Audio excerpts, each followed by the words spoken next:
नमस्कार दोस्तों, हर हर महादेव, राधे राधे। जिउतिया व्रत की आपको बहुत बहुत बधाई। इस वीडियो में हम आपको जिउतिया व्रत की कथा सुनाएंगे। बहुत समय की बात है, नर्मदा नदी के किनारे कंचनवटी नाम का एक नगर था।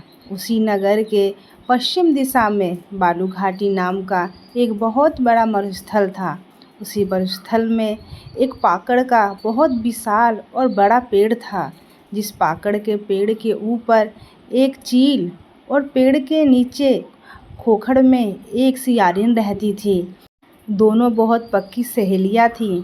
एक बार चील और सियारिन ने देखा कि कुछ महिलाएं पेड़ के नीचे पूजा अर्चना कर रही हैं।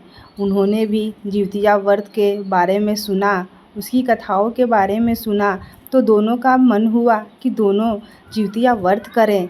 तो अगले ही दिन जिउतिया का व्रत था। दोनों चील और सियारिन ने व्रत रखा।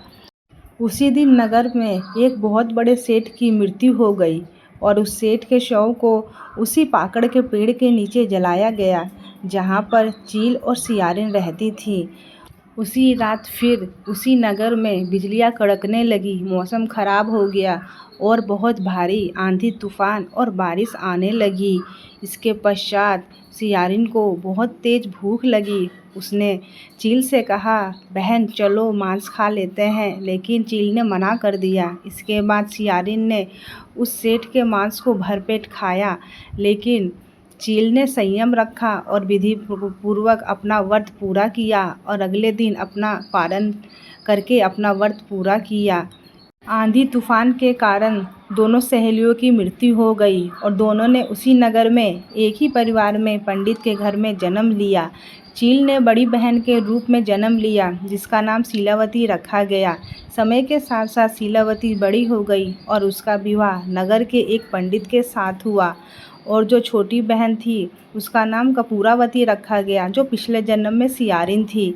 उसका ब्याह वहीं के राजा मलाईकेतु के साथ किया गया और दोनों बहनों की शादी हो गई। दोनों बहनें अपने अपने घर चली गईं। छोटी बहन राजा के दरबार में रहती थी और बड़ी बहन अपने घर में रहती थी।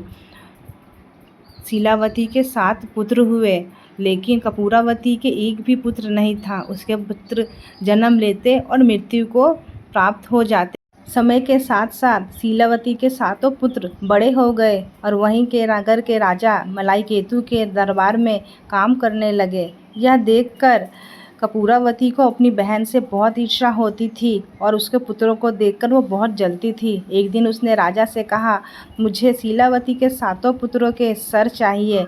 ये सुनकर राजा ने उनके सारों पुत्रों के सर धड़ से अलग करवा दिए। उस पर कपूरावती ने नई नई थालियाँ ली, इस पर उनका सर रखा और लाल कपड़ा बिछाकर अपने सिपाहियों से उसके घर भेज दिया। ये सब भगवान जितवाहन ऊपर से देख रहे थे। उन्होंने मिट्टी से उनके सरों की आकृति बनाई और सभी के सरों को धड़ से जोड़ के इनके ऊपर अमृत के छींटे दिए, जिसके कारण इनके 7 पुत्र पुनः जीवित हो उठे। शीलावती के 7 पुत्र पुनः जीवित होकर अपने अपने काम पर वापस चले गए और जो कपूरावती ने 7 सिर भिजवाए थे, वो 7 सिर फल के रूप में बदल गए। बहुत देर के बाद जब कोई आवाज़ नहीं आई, कोई खबर नहीं आई और कपूरावती सोचने लगी कि मैंने तो उसके पुत्र के सारों सिर कटवा दिए हैं, तो अभी तक रोने पीटने की आवाज़ क्यों नहीं आई। इसी से व्याकुल होकर कपूरावती अपने बहन के घर चली गई। वहाँ पे जाने के बाद उसने 7 उसके पुत्रों को जीवित देखा, तो वो भी चक्कर खा के वहीं पे गिर गई। उसके बाद जब उसको होश आया तो शीलावती ने उसे सारी बात बताई और कपूरावती ने भी अपनी सारी बात अपनी बहन को बताई और अपनी बहन से उसने क्षमा मांगा। इसके बाद शीलावती ने कपूरावती को लेकर उसी पाकड़ के पेड़ के नीचे गई, जहाँ पे इन दोनों सखियों ने अपना व्रत किया था। वहाँ पे पाकड़ के पेड़ के पास जाने के बाद कपूरावती को सारी बातें याद आ गईं और वो वहीं पे मूर्छित होकर गिर गई और उसने अपने प्राण त्याग दिए।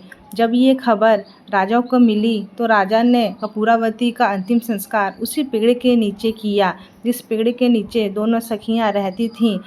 हम हाथ जोड़ के भगवान जीवित वाहन से प्रार्थना करेंगे कि आपने जैसे शीलावती के 7 पुत्रों के प्राणों की रक्षा करी, वैसे ही इस कहानी के सुनते कहते और हुक्कानी बारते सभी लोगों के पुत्रों की संतानों की रक्षा करें।